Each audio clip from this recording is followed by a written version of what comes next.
Day 7 off the Beaten Craic. You're listening to the Irish Stew podcast, and I'm Martin Nutty.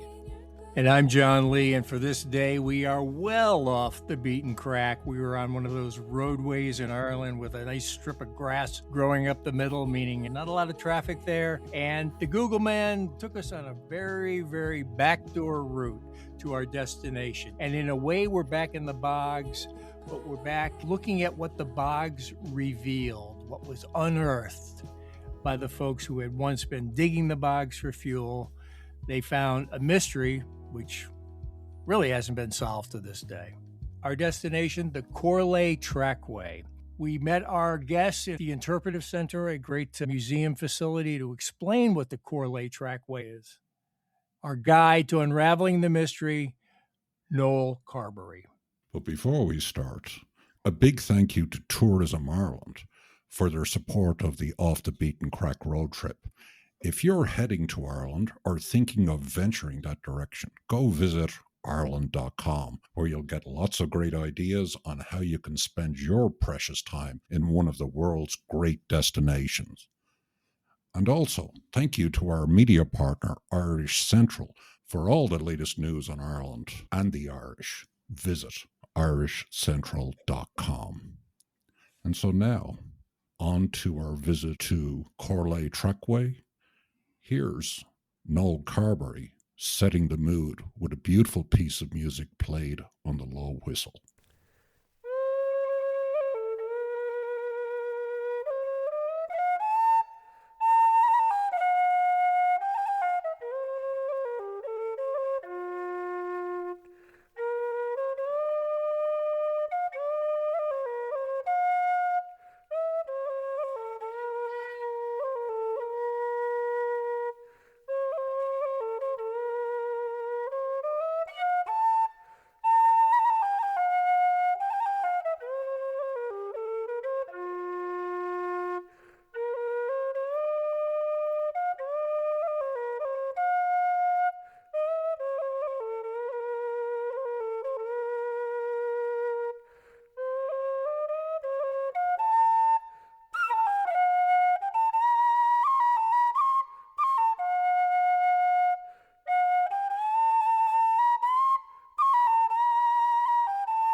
Oh, beautiful.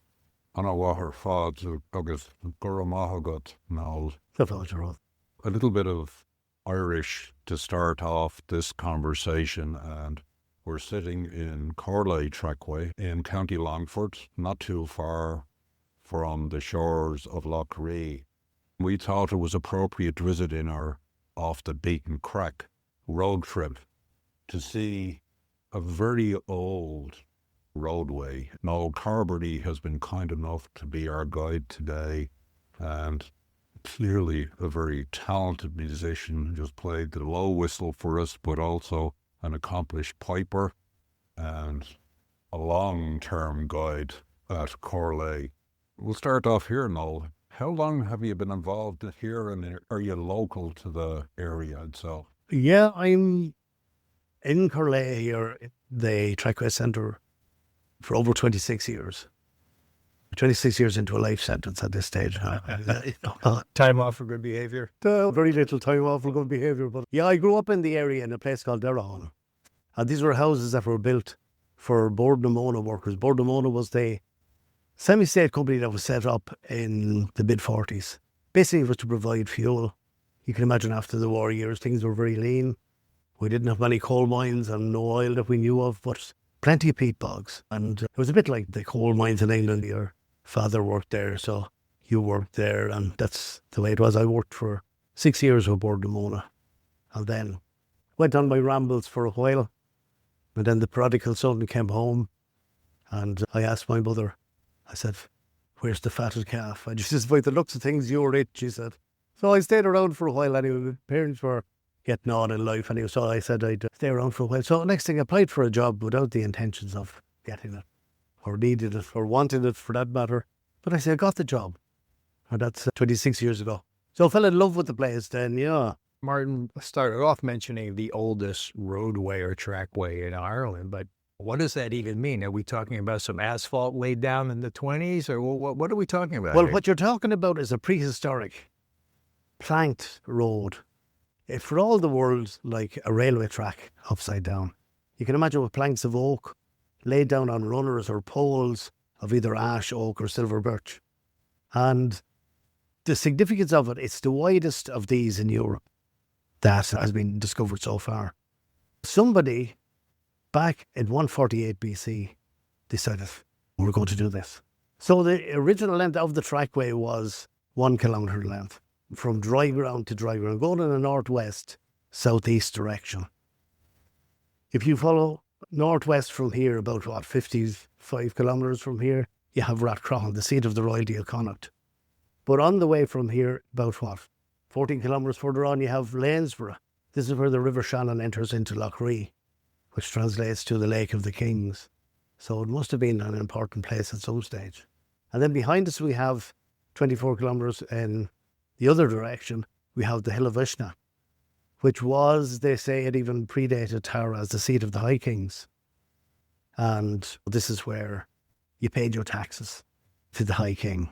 Could you connect the way we started talking about the peat extraction and the bog and this road? Because this road wasn't sitting on the surface of the land. How did you find it, and how was it so well preserved? For sure. It was bodhrán only for the peat production. The peat production basically here was a milled peat. It was a powder form peat that was to feed a power station in Lanesborough. So they were burning the peat to generate electricity. At one stage, just before it finished, you were talking about 1.5 tons a minute was being burned in the power station. So you can imagine, over the years, constantly taking layers off the bog. In 1984, it came down to the level of where these timbers were at. And of course, one of the workers at the time was doing a diploma part-time in archaeology in Galway University. And he brought this to the attention of the powers that be. So they came, took samples of the timbers.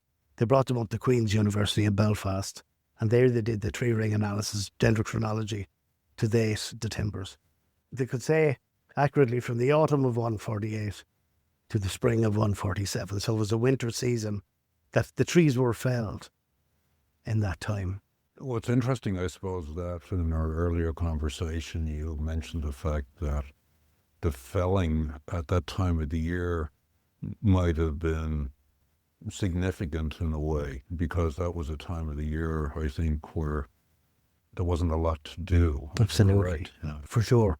Yeah, less chores to do, of course, and the trees were dormant, no leaves on the trees, so this is when you cut timber. And the other thing about it is maybe a time when the bogs were frozen, that was easier to cross. Now, when you see bogs in the Midlands that have been worked by bodhrán, they have been drained, of course. You take off the top layer of vegetation, drain the bog, so you're able to drive the heavy machinery needed for the process of the milled peat. It's interesting. I decided to look up the year or whatever it was, 147 and 148. What was going on in the rest of the world at that time? And if you go into Wikipedia, you find two entries. One for the Corlea Trackway, and the other one for the annexation of Macedonia by the Roman Empire. So that was the homeland of Alexander the Great. Now, almost 200 years after Alexander had died, but still would have been a significant time. So this is a very ancient structure. You described it as just being 1 kilometre long. Was it part of an overall roadway? That's one theory, but you have some other thoughts along the lines of what else it could possibly be. And this is just informed speculation. Sure. My take on it anyway is that it's a show of power because, as I say, at this time in Ireland, your herd of cattle was your status. And the more cattle you had in your herd, the greater chieftain or greater warrior you were. But then if your herd is expanding, you need more grassland. And if you don't have it, what about the other tribe? Which Of course, the bogs, rivers, lakes, mountains were natural boundaries, divisions between what were tribal territories. And my take on it is that it's encroaching into somebody else's territory. And I think if I'm a worthwhile chieftain or king of my people, I'm not going to waste my people's energy to fell over 400 oak trees, but the people you defeated, force them to cut down their trees. These trees as well, the oak, was seen as one of the noble trees. And of course, it was seen as the king of the forest. It was often referred to.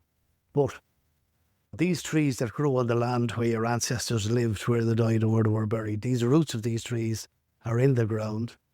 So it's almost like the reincarnation of your ancient people. So this is the sacred trees that were felled. And is it maybe that you're joining your territory, the dry ground, across the great divide of the bog into the new territory? And you're walking possibly on the ancestors of the ancient people, of the other tribe. That sounds rather sinister, doesn't it? It does indeed. But oak strikes me as being interesting because, of course, I think you also mentioned the fact that if you destroyed an oak tree, there was a penalty to be paid. And it was paid in cattle, yeah. You had to hand over, yeah, absolutely. And what was the fine for knocking Oh, down I an think oak? it was 2 milk cows and 2 heifers and a calf, you know. So the oak tree was an expensive thing. It was an expensive thing, absolutely. And so we see this big trackway, and the extent of it, these timbers are quite large, and that would represent pretty tall trees. Absolutely. They're talking about trees, judging from the size of the planks, they're talking about between 150 and 200-year-old trees. And when you think to fell these just with an axe, or axes, as how many people were involved in the game? If the felling dates were the autumn of 148 to the spring of 147, what size of a workforce have we got? Was there an 8-hour day? Was there an hour break for lunch? Health and safety in beforehand? Yeah, I don't know about that. Were they wearing their yellow vests? The yellow vest and hard hats, yeah. Let me ask you, we have the privilege, we're here and we saw how this is displayed, but can you paint a little picture for the listener who hasn't come here yet? Yeah. What they're going to, we're going to drive up and what are they going to experience and what are they going to see when they get here? The first thing, we have the information panels in the Rotunda area about the excavations that took place from 1985 to 1991. There's also a 17-minute film which shows, and there was a great foresight of the time to record these excavations. So it features Professor Raftery, who was the guy that was in charge of the excavations from UCD, University College Dublin. And it gives you a good take on the effort that was made to save some of these timbers. So what they did, they traced from what was the industrial bog that was being eaten away by the machines, and the timbers were being eaten away. They were being gnawed away, the surface of the timbers. So they traced back in line back to what was privately owned bog, where there was no heavy machinery at this stage. So the 18 metres that you see on display, this is what was on private bog. Describe how it is that people actually see this section of the trackway. It has a bit of a kind of sacred space feel to it. Indeed, surely, yeah. We have what they call the track room. And this is where 18 metres of these saved timbers are on display. They went through a process because they were in an anaerobic conditions, like no oxygen, meant that there was no bacteria. And this is the reason that we can see organic living material from 2,000 years ago. If this was on dry ground, it would have disintegrated many years ago. But because it was in the bog, it stayed preserved because of the lack of oxygen, no bacteria. So this is like an indoor space, controlled. Could people come in at any point? Or... Any point, absolutely, yeah. So we open at 10 and the last tour will be at 5 in the evening. And whenever you come along, there'll be somebody there to meet you, yeah. These trackways, it seemed, were quite common all over Europe and certainly in Ireland as well. Absolutely, yeah. All over Northern Europe you have these, yeah. England, Holland, Germany, Denmark, yeah. Yeah, so it's not unique in a way, but it is obviously well preserved. It's the widest of these in Europe. So this was, we often heard of the great road builders that were left from Ireland to build the highways in England. And maybe this was a good starting point anyway, but yeah. So it's the widest of these. And I think just eyeballing it, it's probably wider than the Roman roads that were being built at that time as well. If you think, of course, they were built with stone and cobbles, but it is actually an impressive width, which is a bit of a mystery in a way. And In our travels around this part of the country, and we were just in Tyrrell's Pass yesterday with a gentleman by the name of Eugene Dunbar, and we paid a visit to the Escoriada. The Eskers were used a lot for travel. Is there any sense that this connects into the Esker system at all? Or? No evidence of that, yeah. But it's hard to imagine the country at the time, but you can imagine it covered in forest. Like all around the area here, you have Derryhaun, Derryad, Dernagallia, Derrycown. And Derry is the Irish for oak wood. Yeah. So you're talking about oak wood all through the area here. And of course, this is where we think as well, it's heading in the direction of the River Shannon. So we're saying where the River Shannon enters Lough Ree. And of course, even 1,000 years later, when you think the Vikings, you come in at Limerick, you can follow the whole way up an artery through the middle of the country. So maybe that's the significant thing as well, that is heading for, maybe for the river itself. It is a bit of a head scratcher in a way. I don't know if we'll ever fully know.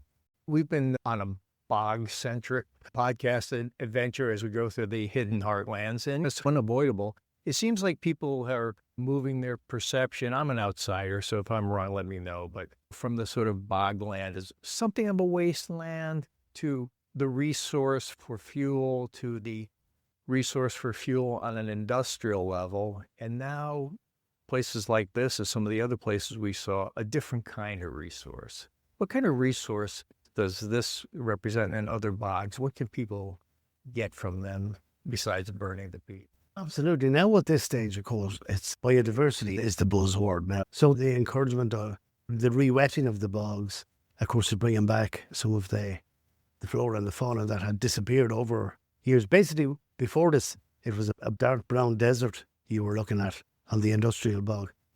And it's amazing how quick nature reclaims when it gets a chance.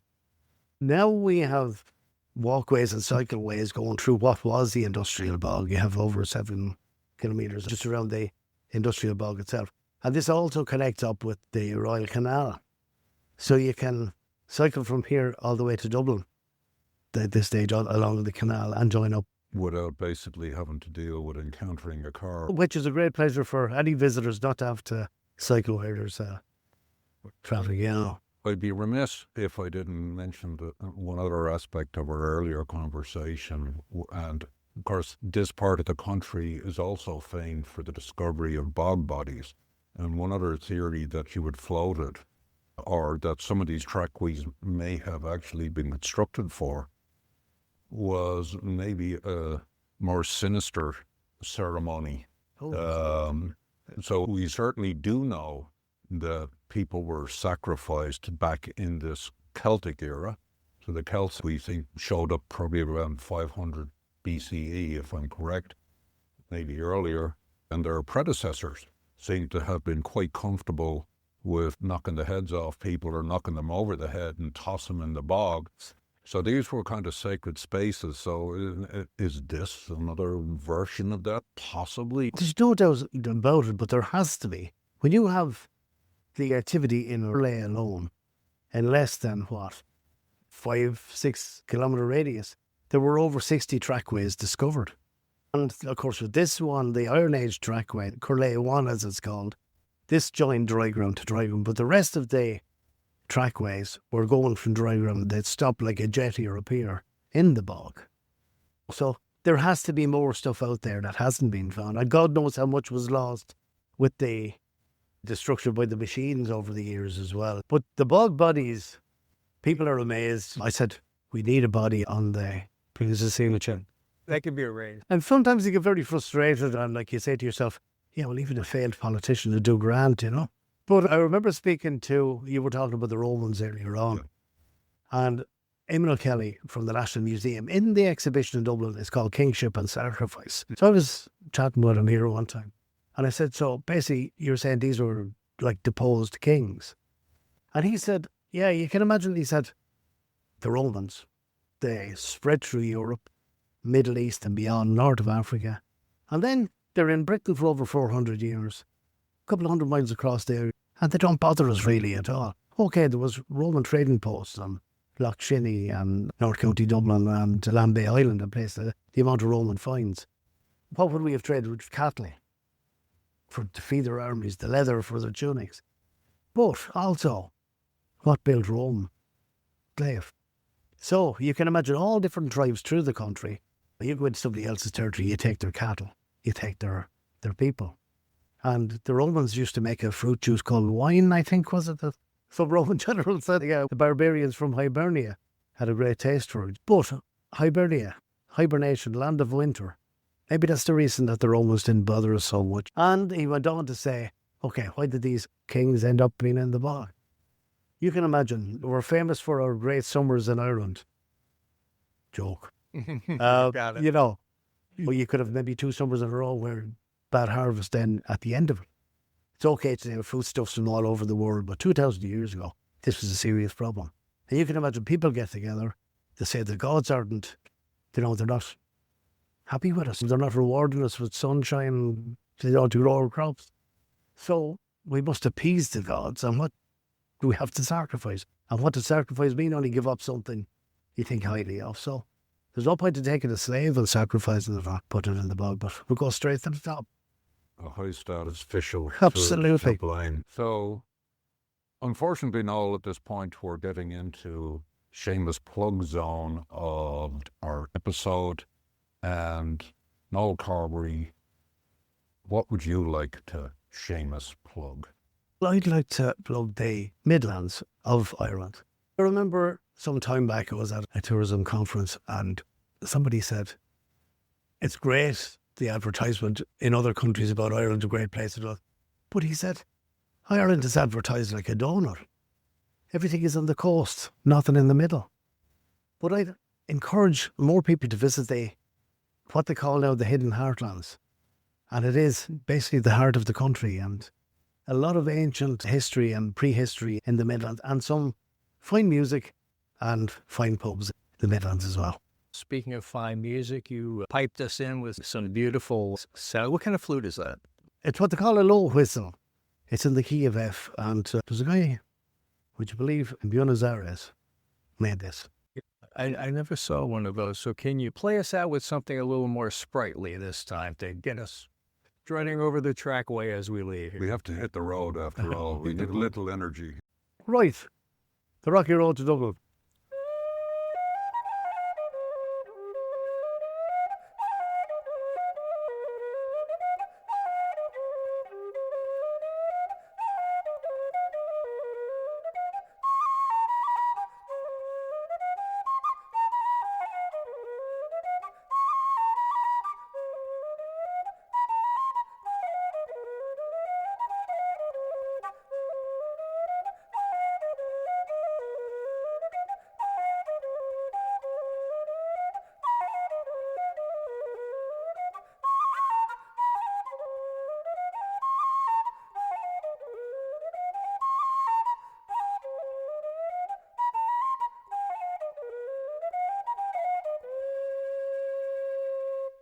Perfect. Was that all right, Brad?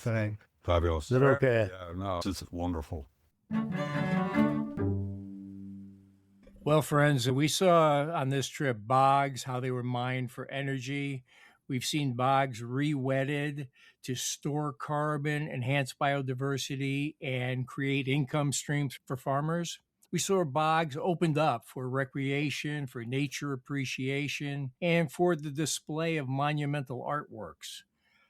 We did miss seeing some of the bog oak art we wanted to see on the trip, and our apologies to Helen at Celtic Roots Studio just outside of Athlone. We just couldn't work out the right time to get in to see her bog oak art.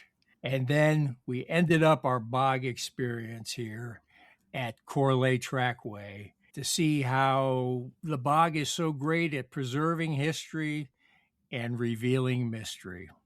Yeah, I'd say mystery is the operative word for this experience.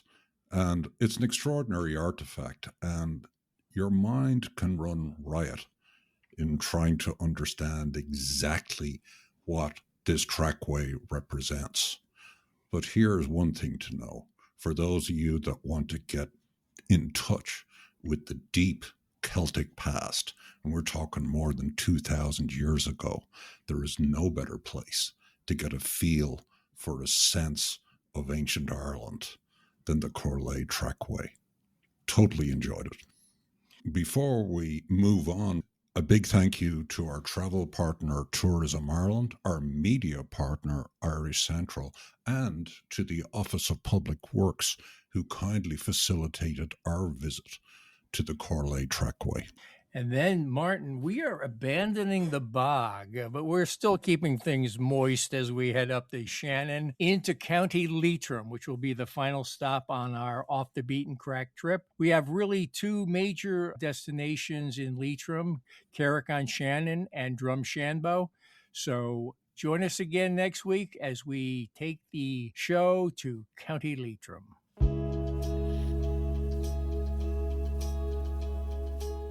Irish Stew is produced by John Lee, Martin Nutty, and Bill Schultz. Editing, mixing, and mastering by Bill Schultz. Music on Irish Stew was composed and performed by Rosa Nutty, with Donald Bowens on drums, Cathal O'Riordan on bass and synthesizer. For more on Rosa Nutty's music, please visit rosanutty.com.